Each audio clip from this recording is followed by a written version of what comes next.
ఒక 4, 5 రోజులు కలెక్ట్ చేసినటువంటి కిచెన్ వేస్ట్ ఇది. దీన్ని ఒక కాటన్ బ్యాగ్‌లో గానీ, గోను సంచిలో గానీ, లేదా నైలాన్ కన్నాలున్న నైలాన్ చిన్న సంచులు వస్తున్నాయి కదా! వాటిలో గానీ తీసుకోండి. తీసుకొని ఒక బకెట్‌లో ఓడబ్ల్యూడీసీ తీసుకోండి. ఈ సంచిని ఒక కర్రకి కట్టి ఈ విధంగా దాంట్లో వేలాడగట్టండి. వేలాడగట్టిన తర్వాత మీకు ఓడబ్ల్యూడీసీ లేదనుకోండి, మామూలు నీళ్ళల్లో కొంచెం బెల్లం ముక్కేసి పెట్టండి. ఫెర్మెంటేషన్ ముఖ్యం మనకిక్కడ. ఓడబ్ల్యూడీసీ ఇందులో ఉన్న రసాన్ని మొత్తం సారాన్నంతా దీంట్లోకి తీసుకొచ్చేస్తుంది లిక్విడ్లోకి. దీన్ని ఈ విధంగా ఒక పక్కన పెట్టేసి మూత పెట్టి పక్కన పెట్టించి రోజు దాన్ని కదుపుతా పైకి కిందకి కదుపుతూ ఉంటే అందులో ఉన్నటువంటి ఈ సారం అంతా కూడా అంటే దాంట్లో ఉన్న న్యూట్రియంట్స్ అన్నీ కూడా దీంట్లోకి లిక్విడ్లోకి అంటే ఓడబ్ల్యూడీసీ ద్రావణంలోకి వస్తుంది. అలాగా 3 డేస్ లేదా 4 డేస్ అంతకంటే ఎక్కువ పెట్టకండి. 3-4 డేస్ తర్వాత దీని మధ్యలో ప్రతిరోజు పొద్దున సాయంత్రం ఇలా కలుపుతూ ఉండండి. కలుపుతూ ఉండడం వల్ల ఏంటంటే తుక్కులో ఉన్నటువంటి కిచెన్ వేస్ట్లో ఉన్నటువంటి అంతా కూడా ఇందులో బీట్రూట్ ఎక్కువగా ఉండటం వల్ల మీకు బీట్రూట్ జ్యూస్ పల్ప్ ఎక్కువగా ఉండడం వల్ల కలర్ వచ్చింది. కలర్ డిఫరెంట్ వస్తుంది.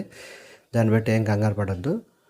ఒక కిచెన్ వేస్ట్లో ఉన్న మెటీరియల్ని బట్టి మనకు కలర్ వస్తుంటుంది. ఇందులో బీటు దుంప యొక్క గుజ్జు ఎక్కువగా ఉండటం వల్ల ఈ కలర్ వచ్చింది.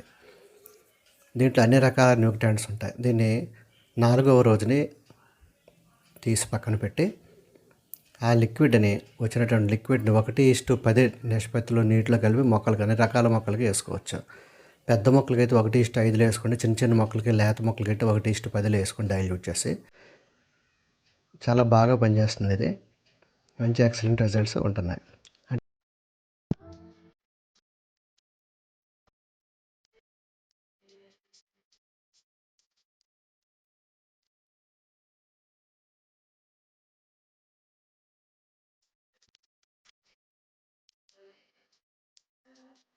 చిన్న చిన్న మొక్కలకి, పెద్ద మొక్కలకి, కూరగాయల మొక్కలకి, పళ్ళ మొక్కలకి, ఎడీనియం ప్లాంట్లకి అన్నిటికి కూడా ఇది బాగా పనిచేస్తుంది. మంచి పూత వస్తుంది ఇది వేస్తాం వల్ల ఎడీనియం కూడా.